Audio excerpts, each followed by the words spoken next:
हाँ तो बच्चों, आपकी टेक्सटाइल तो कंप्लीट हो गई है। आज अपन मानव विकास के क्वेश्चन करेंगे, ठीक है। और मानव विकास के मेरे पास 112 पेजेस है, तो काफी ज्यादा हो जाएगा एक क्लास में। तो अपन 2 क्लास में कर लेंगे इनको, हाफ हाफ करके। ठीक है, स्टार्ट करते हैं। मानव विकास का क्या अर्थ होता है? ठीक है, ह्यूमन डेवलपमेंट की जो आपकी पहली बुक थी उसके बारे में पढ़ रहे हैं। तो मानव विकास का क्या अर्थ होता है? तो मानव विकास का अर्थ होता है शारीरिक, मानसिक और सामाजिक जो विकास होता है वो मानव विकास के अंतर्गत आता है। ठीक है, शारीरिक विकास, मानसिक विकास और सामाजिक विकास है वह मानव विकास के अंतर्गत आता है।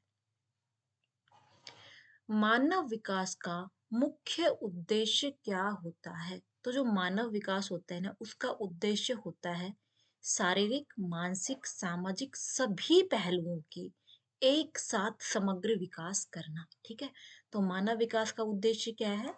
सभी पहलुओं का समग्र विकास करना। सभी पहलू में कौन कौन से पहलू आएंगे? शारीरिक, मानसिक, सामाजिक और आध्यात्मिक। एक नया पहलू और जुड़ गया है, आध्यात्मिक। ठीक है, इन सभी का विकास मानव विकास का मुख्य उद्देश्य होता है। मानव विकास के कौन से मुख्य पहलू होते हैं? ये क्वेश्चन रिपीट हो गया। रिपीट हो गया। कौन सा, किसे मानव विकास का प्रमुख घटक माना जाता है? बताओ। शिक्षा को, परिवार को, आय को, मानसिक स्वास्थ्य को। तो देखो, मानव विकास है ना, उसका जो प्रमुख घटक है ना, उसको शिक्षा माना जाता है। क्यों? अगर शिक्षा होगी तो आय भी होगी, आय होगी तो मानसिक स्वास्थ्य भी ठीक रहेगा। तो मेन इंपॉर्टेंट टास्क है कि लोगों को एजुकेट करो। ठीक है, जब एजुकेट रहेंगे तो धीरे धीरे सारे विकास ऑटोमेटिक होते चले जाएंगे। मानव विकास में कौन सा चरण शारीरिक रूप से सबसे अधिक महत्वपूर्ण होता है? तो जो मानव विकास होता है उसमें शारीरिक रूप से सबसे महत्वपूर्ण बाल्यावस्था, किशोरावस्था, इसमें माना गया है किशोरावस्था। ठीक है, वैसे एक बात बताऊं, इस शेष शिशु काल के जगह, इस शिशु काल की जगह अगर शेष व अवस्था होता ना, शेष व अवस्था लिखा नहीं जाएगा इससे, शेष व अवस्था अगर होता तो हम शेष व अवस्था को सही करेंगे, याद रखना। अगर शेष व अवस्था आए तो शेष व अवस्था को सही करेंगे, और शेष व अवस्था नहीं मिले तो किशोर अवस्था को सही करेंगे। ठीक है, मानव विकास में कौन सा चरण शारीरिक रूप से सबसे अधिक महत्वपूर्ण है? तो सबसे अधिक महत्वपूर्ण 2 काल है, एक तो शेष अवस्था और एक किशोर अवस्था। तो इसमें शेष अवस्था है नहीं, इसलिए किशोर अवस्था को माना गया है। मानव विकास में सामाजिक विकास का क्या मतलब है? तो सामाजिक विकास में क्या होता है भाई? एक दूसरे से संबंध बनते हैं सामाजिक विकास में। ठीक है, तो एक दूसरे के साथ अच्छे संबंध बनाना ही सामाजिक विकास के अंतर्गत आता है। मानव विकास के किस पहलू को सुधारने के लिए बेहतर शिक्षा की आवश्यकता होती है? तो देखो, सभी पहलू आएगा इसमें। जब शिक्षा बेहतर होगी ना, तो शारीरिक विकास भी, मानसिक विकास भी, सामाजिक विकास भी। ठीक है, तो सभी पहलू सुधरेंगे। ठीक है, मानसिक विकास के संदर्भ में संज्ञानात्मक विकास का क्या अर्थ होता है? तो देखो, जहां मानसिक वर्ड आ जाए ना, उसको मानसिकता से जोड़ दो, बुद्धि से जोड़ दो। ठीक है, तो जो मानसिक विकास होता है ना, वो मानसिक और बौद्धिक क्षमताओं को सुधारने में अपना कार्य करता है। ठीक है, तो संज्ञानात्मक का अर्थ क्या हुआ? मानसिक और बौद्धिक क्षमताओं में सुधार करना। मानव विकास का मूल तत्व क्या माना जाता है? तो मानव विकास का जो मूल तत्व है वो शिक्षा को माना जाता है। ठीक है, प्रौढ़ अवस्था में किस प्रकार का विकास होता है? प्रौढ़ अवस्था में मानसिक और सामाजिक विकास होता है। और प्रौढ़ अवस्था कौन सी अवस्था होती है? जो किशोर अवस्था से बाद की होती है, यानी कि 20 से 40। ठीक है, 20 से 40 की जो एज होती है वो प्रौढ़ावस्था की एज होती है। मानव विकास में संवेदनात्मक विकास का क्या मतलब होता है? तो देखो, जहां संवेदना आएंगी ना, संवेदनाओं को भावनाओं से जोड़ देना। ठीक है, संवेदनाओं का मतलब होता है भावना। ठीक है, तो मानव विकास में संवेदनाओं का विकास से मतलब है भावनाओं को समझना और उन्हें प्रतिबंधित करना। ठीक है। शारीरिक विकास में कौन सा घटक सबसे महत्वपूर्ण है? तो बताओ, शारीरिक विकास में ये सभी आएंगे। ठीक है। शारीरिक विकास में आय नहीं आएगा भाई, आय नहीं आएगा। आय की वजह से आंसर चेंज हो जाएगा, तो इसमें शारीरिक विकास आ जाएगा। ठीक है। शारीरिक विकास का सबसे इम्पोर्टेंट महत्वपूर्ण घटक क्या है? तो शारीरिक विकास में तीनों चीजें आती हैं, लेकिन नीचे का जो फोर्थ ऑप्शन आय है ना, इसकी वजह से ऑप्शन चेंज हो जाएंगे और शारीरिक स्वास्थ्य आ जाएगा। इसकी जगह, आय की जगह अगर सभी होता तो सभी आंसर सही हो जाता। मानव विकास का क्या प्रभाव होता है? बताओ, मानव विकास का क्या प्रभाव होता है? तो मानव विकास का शारीरिक, मानसिक और सामाजिक स्थिति को एक साथ लेके चलना। ठीक है। जीवन कौशल का विकास किस प्रकार से जुड़ा हुआ है? तो जीवन कौशल का विकास मानसिक और सामाजिक विकास से जुड़ा हुआ है। ठीक है। किस मानव विकास का सही आकलन माना जाता है? बताओ, किसे मानव विकास का सही आकलन माना जाता है? तो सही आकलन शारीरिक, मानसिक और सामाजिक संतुलन, ठीक है, सभी को माना जाता है। मानव विकास का कौन सा घटक सर्वाधिक प्रभावित होता है? तो देखो, सबको पता है, सबसे पहले हमारा मानसिक लेवल खराब होता है। सबसे पहले हमारा मानसिक लेवल खराब होता है। ठीक है। मानव विकास में आध्यात्मिक विकास का क्या महत्व है? तो जहां आध्यात्मिक आ जाएगा ना, वहां मानसिक और भावात्मक संतुलन एक दूसरे से संबंधित होते हैं। ठीक है। किशोर अवस्था में कौन सा विकास सबसे महत्वपूर्ण है? तो किशोर अवस्था में मानसिक, किशोर अवस्था में सबसे महत्वपूर्ण है मानसिक विकास और सामाजिक विकास और शारीरिक। तो शारीरिक विकास आना चाहिए भी, लेकिन इसमें मानसिक और सामाजिक विकास भी दिया हुआ है। वैसे ये दोनों आंसर सही है। ठीक है। शिक्षा तो हम बाल्यावस्था से शुरू कर देते हैं। ठीक है। तो शिक्षा तो आजकल तो शैशवावस्था से शुरू हो जाती है। 3 वर्ष का जो बच्चा होता है वो आंगनबाड़ी में जाना शुरू कर देता है, तो जो प्री बाल्यावस्था होती है उससे शुरू हो जाती है। दोनों आंसर सही हैं, लेकिन इसमें ज्यादा राइट इसको माना गया है। ठीक है। किशोरावस्था में शारीरिक विकास भी बहुत तेज गति से होता है, हमने अभी पहले देखा था, और मानसिक और सामाजिक विकास भी बहुत तेज गति से होता है। आत्मसम्मान मानव विकास के किस पहलू से जुड़ा हुआ है? आत्मसम्मान, तो आत्मसम्मान है ना, आत्मा और भावना एक साथ जुड़ती है। ठीक है। तो आत्मसम्मान हमारे भावनात्मक विकास के साथ जुड़ा हुआ है। मानव विकास में आर्थिक विकास का क्या प्रभाव पड़ता है? तो देखो, आर्थिक विकास ना मानव जीवन में केवल शारीरिक नहीं, मानसिक संतुलन शिक्षा का हिस्सा है। तो जो आर्थिक विकास है ना, वो मानसिक और सामाजिक विकास को प्रभावित करता है। ठीक है। मानसिक और सामाजिक विकास को प्रभावित करता है। ठीक है। अब कुछ क्वेश्चन मैंने थ्योरी की, जैसे आपके इस तरह के क्वेश्चन भी आएंगे थ्योरी वाले, तो मैंने कुछ क्वेश्चन थ्योरी वाले भी डाले। ठीक है। तो पढ़ती हूँ मैं। विकास के सिद्धांत क्या है? ठीक है।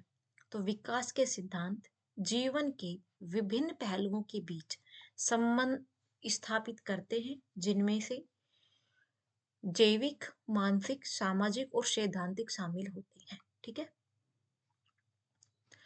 एक क्वेश्चन है, विकास के किस सिद्धांत के अनुसार विकास जीवन के प्रारंभ से लेकर अंत तक निरंतर चलता रहता है? तो देखो, जब निरंतर आ गया ना, तो निरंतरात्मक ही होगा। ठीक है।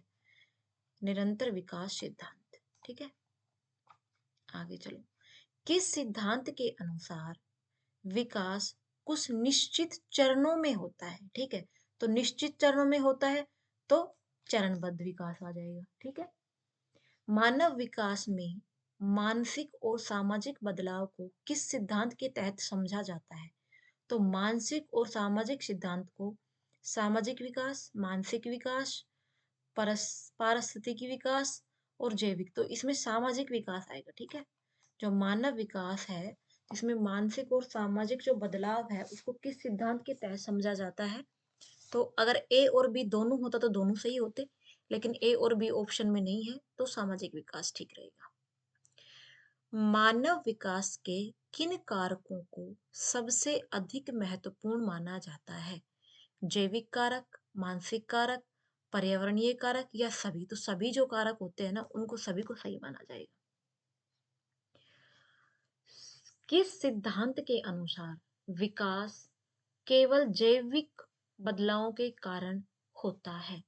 तो जैविक सिद्धांत के हिसाब से ही यह माना गया है कि विकास केवल जैविक कारणों से ही बदलाव में आता है। ठीक है।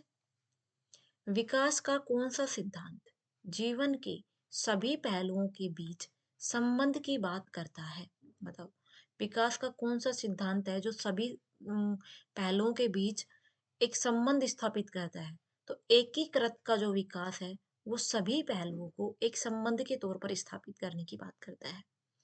विकास का सबसे महत्वपूर्ण कारक क्या माना जाता है? व्यक्ति का अनुभव, जीवन में उपलब्ध संसाधन, पर्यावरण, जैविक परिवर्तन। तो अपन सब ना एनवायरमेंट से सीखते हैं।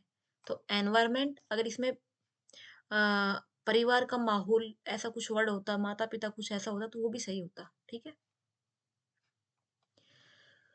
विकास के किस सिद्धांत के अनुसार व्यक्ति के मानसिक और शारीरिक विकास में विविधताएं होती हैं?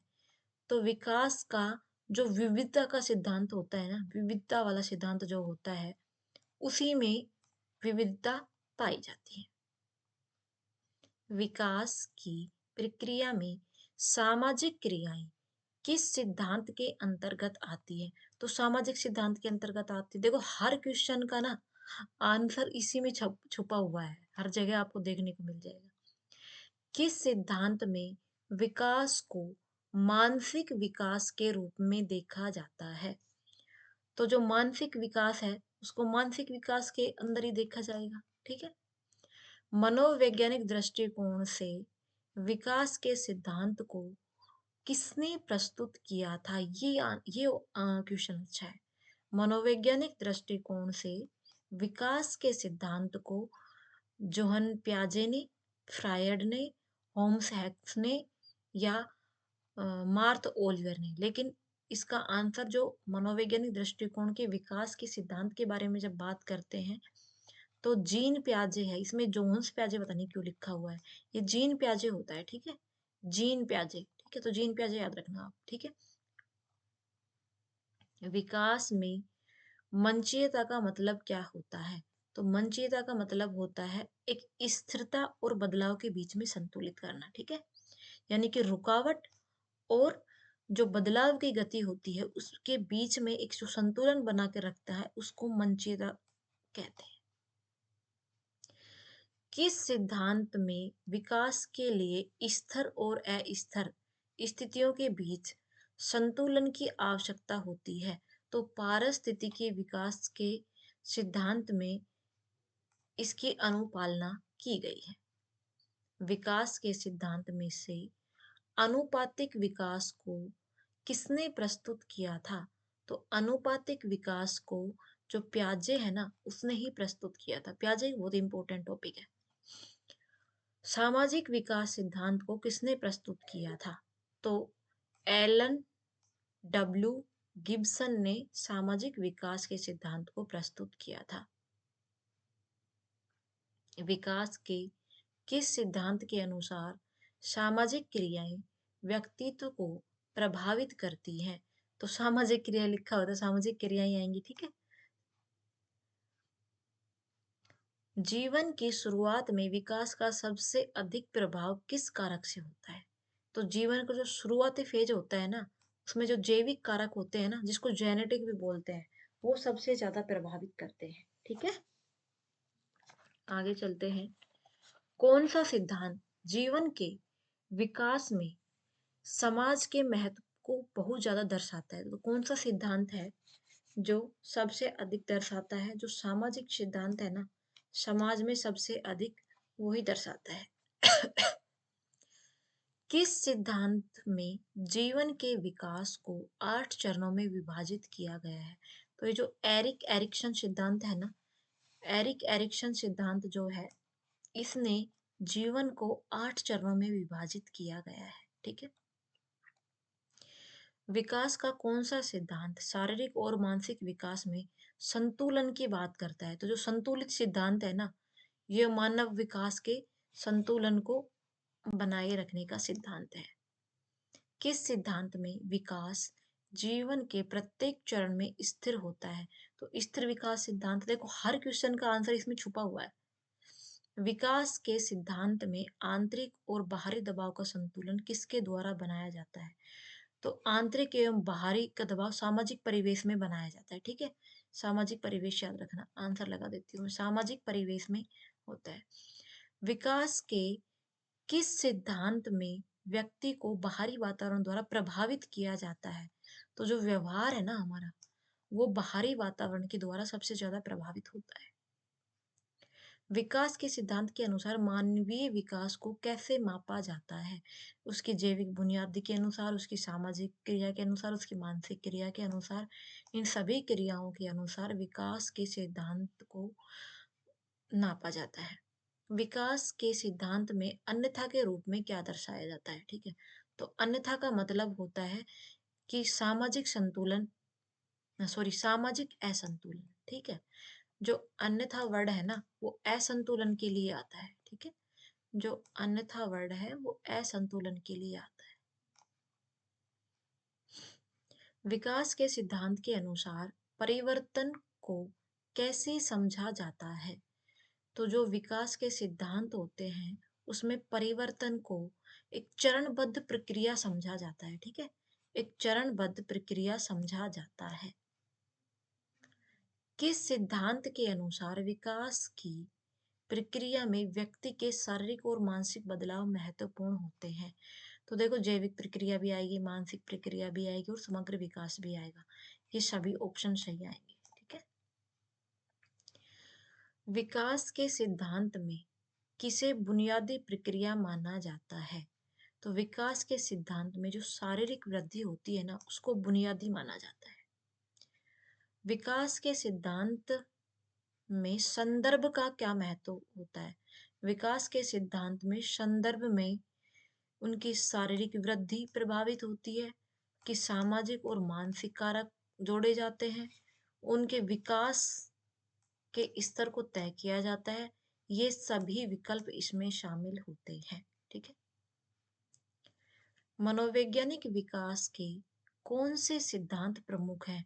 तो मनोवैज्ञानिक विकास में जीन पियाजे है, फ्रायड है, एरिक एरिक्सन है, एक बंडूरा भी इसमें शामिल है लेकिन वो दिया हुआ नहीं है, तो ये सभी आएंगे। ठीक है।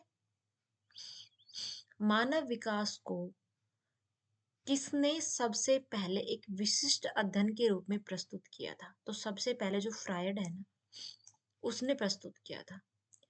किस सिद्धांत में विकास और परिपक्वता के बीच के अंतर को देखा जाता है? तो जब विकास और परिपक्वता जहां आ गया तो वहां पे जैविक सिद्धांत आएंगे। ठीक है। जैविक सिद्धांत। मानव विकास में सामाजिक सामंजस्य की अवधारणा किस सिद्धांत से संबंधित है?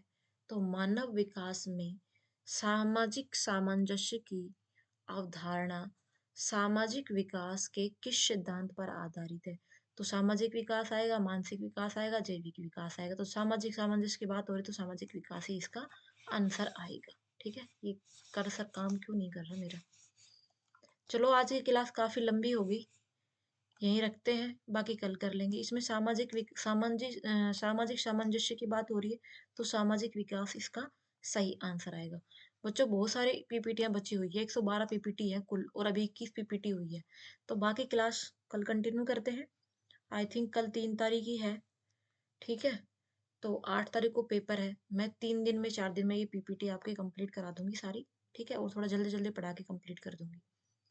तो क्लास को लाइक कर देना, चैनल को सब्सक्राइब कर देना, जो भी आपके दोस्त हों जो पढ़ते हों होम साइंस तो उनके पास शेयर कर देना। Thank you.